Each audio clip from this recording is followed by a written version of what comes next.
नमस्कार प्यारे बच्चों, स्वागत है आप सभी का आपके अपने YouTube चैनल में। तो कक्षा 10 विज्ञान में जो फर्स्ट चैप्टर है हमारा भोजन और मानव स्वास्थ्य यानी फूड एंड ह्यूमन हेल्थ, तो इसका जो फर्स्ट पार्ट था वो हमने अच्छे से पढ़ लिया है।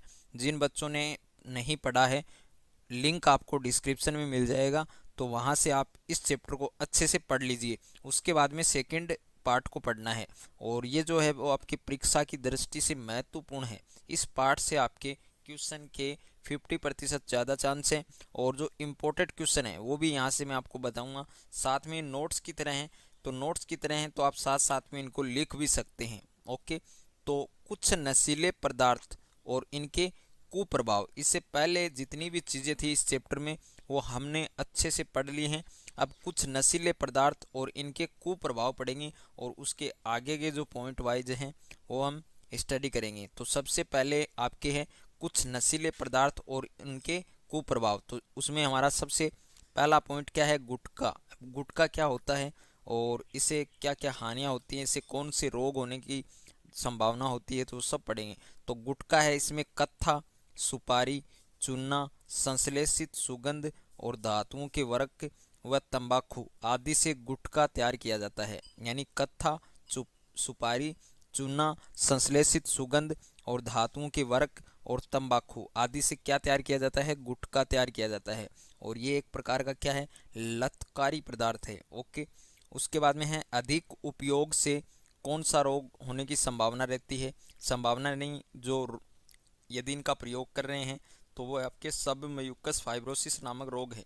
ओके, वो हो जाता है, तो इसके उपयोग से आपको बचना है।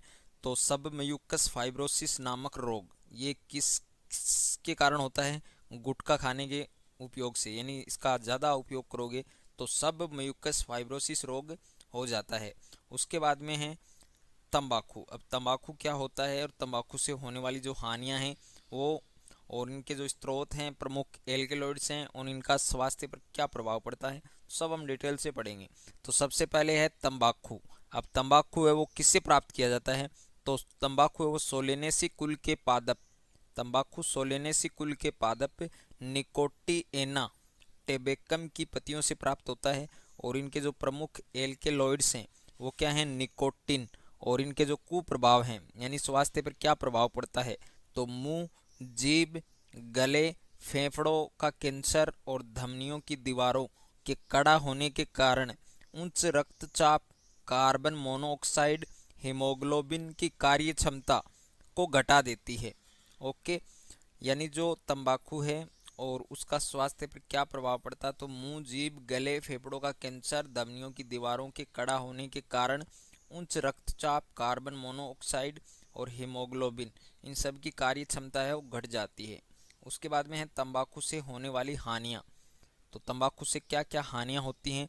तो तंबाकू के निरंतर संपर्क में आने से मुंह, जीभ, गले, फेफड़ों आदि का कैंसर होने की संभावना बढ़ जाती है। और सेकंड है तंबाकू में उपस्थित निकोटिन। तंबाकू में क्या उपस्थित होता है? निकोटिन, और वह धमनियों की दीवारों को मोटा कर देती है, जिसे रक्त दाब यानी ब्लड प्रेशर और हृदय स्पंदन की दर वो काफ़ी बढ़ जाती है। और उसके बाद में अगला पॉइंट है गर्भवती महिलाओं द्वारा तंबाकू का सेवन करने पर भ्रूण विकास की गति मंद पड़ जाती है। यदि गर्भवती महिलाएं तंबाकू का सेवन कर रही हैं तो उस सेवन करने से जो भ्रूण विकास है उसकी गति है वो मंद पड़ जाती है। और नेक्स्ट पॉइंट है आपका सिगरेट। अब जो सिगरेट का जो धुआं होता है उसमें क्या उपस्थित होता है? Carbon monoxide. ओके, सिगरेट के धुएं में उपस्थित कार्बन मोनोऑक्साइड लाल रुधिर कणिकाओं यानी आरबीसी, रेड ब्लड सेल को नष्ट कर देती है और रुधिर की जो ऑक्सीजन परिवहन की जो क्षमता है उसको कम कर देती है। ओके, उसके बाद में है मदिरा। तो मदिरा है सभी प्रकार की जो मदिराएं हैं उनका प्रमुख घटक माना जाता है एथिल एल्कोहल या इथाइल एल्कोहल भी बोल सकते हैं। उसका फार्मूला भी है जो हम पढ़ेंगे, वो आपको अच्छे से याद करना है, वहाँ से आपके 1 नंबर का क्वेश्चन आ सकता है। तो सभी प्रकार की मदिराओं का प्रमुख पदार्थ इथाइल एल्कोहल, जिसका फार्मूला क्या होता है? C2H5OH।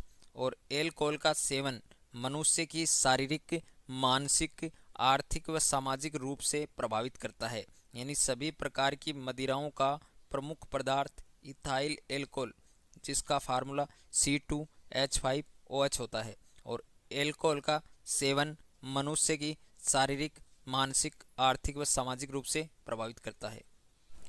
अगर आपका मैथ, फिजिक्स, केमिस्ट्री और बायोलॉजी के किसी क्वेश्चन में डाउट है तो आपको उस क्वेश्चन का फोटो खींचकर उसको क्रॉप करके सेंड करना है। तुरंत वीडियो सॉल्यूशन के साथ आपको आपका आंसर मिल जाएगा। और आप class 6 to 12 NEET, IIT, JEE mains और एडवांस की भी तैयारी कर सकते हैं। तो अभी डिस्क्रिप्शन में जाइए और डाउटनेट के इस एप्लीकेशन को डाउनलोड कीजिए। डाउट हो तो डाउटनेट करो। आप 8400 400 400 इस नंबर पर भी आप अपने क्वेश्चन का फोटो क्रॉप करके सेंड कर सकते हैं। वहां पर भी आपको आपके क्वेश्चन का आंसर वीडियो सॉल्यूशन के साथ मिल जाएगा। और इसका अधिक प्रयोग करने से वसीय यकृत और लीवर सिरोसिस जैसे जानलेवा रोगों का कारण है। यानी इसका अधिक उपयोग करेंगे, मदिरा का ज़्यादा उपयोग करेंगे तो इसे वसीय यकृत और लीवर सिरोसिस, ये जानलेवा रोग हैं, ये होने के कारण हैं। तो मदिरा सेवन से मानव स्वास्थ्य पर होने वाले कुप्रभाव, यानी मदिरा का सेवन करने से जो स्वास्थ्य है, हमारा जो हेल्थ है, उस पर क्या प्रभाव पड़ेगा, क्या इफेक्ट होगा। तो इसके प्रभाव से वसीय यकृत रोग हो जाता है। इसके प्रभाव से कौन सा रोग हो जाता है? वसीय यकृत। और जिसे प्रोटीन व कार्बोहाइड्रेट संश्लेषण पर प्रभाव पड़ता है। ओके, इससे व्यक्ति की आर्थिक स्थिति कमज़ोर हो जाती है। इसी व्यक्ति की आर्थिक स्थिति है वो कमज़ोर हो जाती है और सामाजिक प्रतिष्ठा को ठेस पहुंचती है। यानी एक तो इसके प्रयोग से वसीय यकृत रोग हो जाता है और जिसे प्रोटीन और कार्बोहाइड्रेट संश्लेषण पर प्रभाव पड़ता है।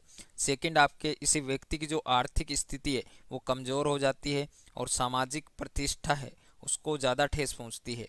नंबर 3 है आपके एल्कोहल के प्रभाव से व्यक्ति के शरीर का सामंजस्य और नियंत्रण कमज़ोर हो जाता है और जिसे कार्य क्षमता क्षीण हो जाती है, कमज़ोर हो जाती है। तो 3 पॉइंट हमने पढ़ लिए हैं। उसके बाद में नेक्स्ट पॉइंट है मदिरा पान से एल्कोहल रक्त प्रवाह द्वारा यकृत में पहुंचता है और अधिक मात्रा में उपस्थित एल्कोहल को यकृत एसिटाल्डिहाइड में बदल देता है, जो कि एक प्रकार का क्या है? विषैला पदार्थ है। यानी जो मदिरा पान है उसे एल्कोहल रक्त प्रवाह द्वारा यकृत में पहुंचता है, लीवर में पहुंचता है और अधिक मात्रा में उपस्थित एल्कोहल को यकृत एसिटाल्डिहाइड, यानी जो लीवर एसिटाल्डिहाइड है उसमें बदल देता है, उसमें चेंज कर देता है, जो एक प्रकार का क्या माना जाता है? विषैला पदार्थ माना जाता है। उसके बाद में है अफीम।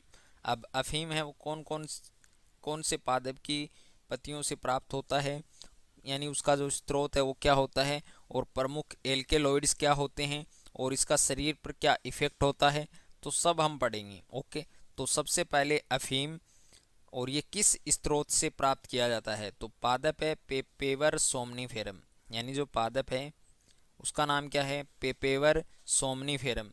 और उनके जो कच्चे फल हैं, उनकी जो बीती है, उनका जो दूध है उससे प्राप्त किया जाता है। तो पादप का नाम है पेपेवर सोमनीफेरम के कच्चे फलों की बीती का दूध। और प्रमुख एल्केलॉइड क्या है? मार्फिन, कोडिन,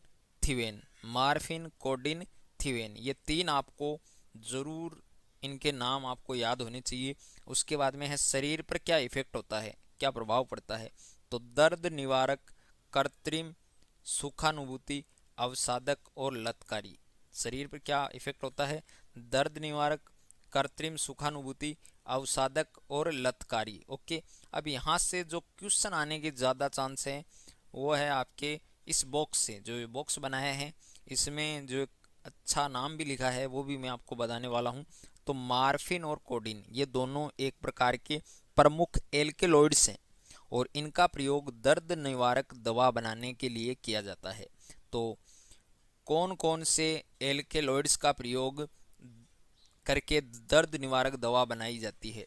तो वो है एक तो मार्फिन है और एक है कोडिन। और ये जो नाम लिखा गया है जय माता दी, ये सभी बच्चों को कमेंट बॉक्स में लिखना है। ओके, जो बच्चे इस वीडियो को देख रहे हैं, जो चीज़ों को अच्छे से समझ रहे हैं, वो ये नाम जरूर लिखना है जय माता दी कमेंट बॉक्स में। ओके, सभी बच्चों को। उसके बाद में है खाद्य पदार्थों में मिलावट के दुष्प्रभाव। अब खाद्य पदार्थ हैं उनमें जो मिलावट की जाती है, कैसे की जाती है, क्यों की जाती है, कौन करता है और क्या उसके दुष्प्रभाव हैं। तो किसी खाद्य पदार्थ में उसकी मात्रा बढ़ाए जाने या इसे आकर्षक बनाए जाने के उद्देश्य से किसी अन्य सस्ते, अखाद्य या हानिकारक पदार्थ का मिलाया जाना क्या कहलाता है? मिलावट कहलाता है। यानी कोई भी खाद्य पदार्थ है और उसमें उसकी मात्रा को बढ़ाएंगे या फिर उसको आकर्षक बनाएंगे, तो दो कारणों से, या तो उसकी मात्रा को बढ़ाया जाना या फिर उसको आकर्षक बनाया जाना, तो दो उद्देश्यों से की जाती है मिलावट। कौन कौन से दो उद्देश्य हैं? एक तो उसकी मात्रा को बढ़ाए जाने के कारण और एक उसको आकर्षक बनाए जाने के उद्देश्य से। तो किसी अन्य सस्ते, अखाद्य या हानिकारक पदार्थ का मिलाया जाना क्या कहलाता है? मिलावट। तो सबसे पहले तो आपको एक ही चीज़ ध्यान रखनी है कि जो मिलावट है उसकी परिभाषा। तो किसी खाद्य पदार्थ में उसकी मात्रा को बढ़ाए जाने या आकर्षक बनाए जाने के उद्देश्य से किन्हीं अन्य सस्ते, अखाद्य या हानिकारक पदार्थ को मिलाना क्या कहलाता है? मिलावट कहलाता है। और मिलावट से न तो सिर्फ खाद्य पदार्थ की गुणवत्ता कम हो जाती है, बल्कि यह स्वास्थ्य के लिए भी एक प्रकार से क्या हो सकता है? हानिकारक सिद्ध हो सकता है। अब खाद्य पदार्थों से महत्वपूर्ण घटकों का निष्कर्षण भी इसी श्रेणी में रखा जाता है। जो खाद्य पदार्थ हैं और उसे जो महत्वपूर्ण घटक हैं उनका निष्कर्षण भी इसी श्रेणी में रखा जाता है। कुछ खाद्य पदार्थों में मिलावट बेईमानी व्यापारियों द्वारा जानबूझकर की जाती है। कुछ खाद्य पदार्थ ऐसे होते हैं कि उनमें जो मिलावट की जाती है वो या तो बेईमानी से की जाती है या फिर जानबूझकर की जाती है। और कौन करता है? जो व्यापारी होते हैं वो करते हैं। जबकि कुछ पदार्थों में मिलावट असावधानीवश या संयोग से की जाती है। जबकि कुछ पदार्थ ऐसे होते हैं कि उनमें जो मिलावट की जाती है वो असावधानीवश होती है या फिर किसी संयोग से की जाती है।